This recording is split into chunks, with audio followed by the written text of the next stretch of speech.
Talk of Marxism and fascism appears to be growing in U.S. political dialogue, but some experts say the two ideologies are largely one and the same, with all roads ultimately leading to communism. Let's dive into analysis from Counterpunch host Trevor Loudon.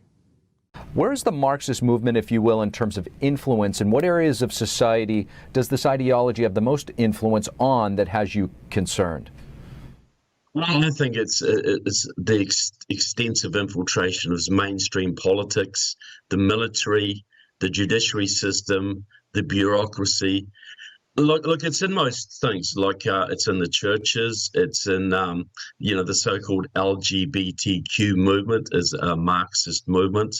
So it's in all. It's in Hollywood. It's in TV. But the one that's really most concerning now, the aspect, is the deep penetration of the government, the organs of state, the CIA, the FBI, the military, the Justice Department. Recently, we've been hearing the Biden administration refer to Trump supporters as semi-fascists. What do you think when you hear that comparison? Well, who calls conservatives fascists? Stalin started that. That's a communist meme. The typical answer. Somebody calls a normal conservative or an American patriot a fascist, you can pretty much put a ring around it. They're a communist. That's what they're doing. That's their standard modus operandi. So that's Marxist talk. That's revolutionary talk. He is making an enemy. He's going to demonize that enemy, and he's going to crack down on that enemy, because that enemy is all that's standing between him and a complete monopoly on power. When I say him, I mean the forces behind him. In essence, how is fascism actually tied to communism or vice versa?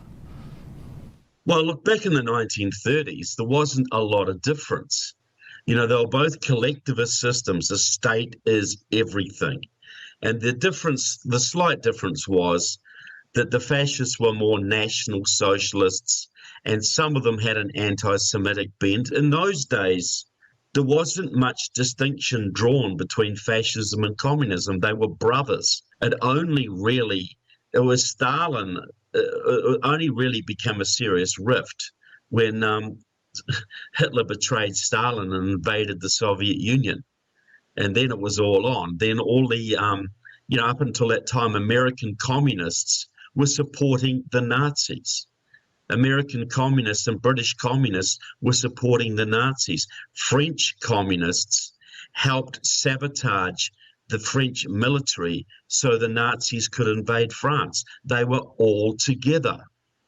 It was only when they had a falling out that we had this differentiation between communism and fascism, which is a very superficial definition separation at best.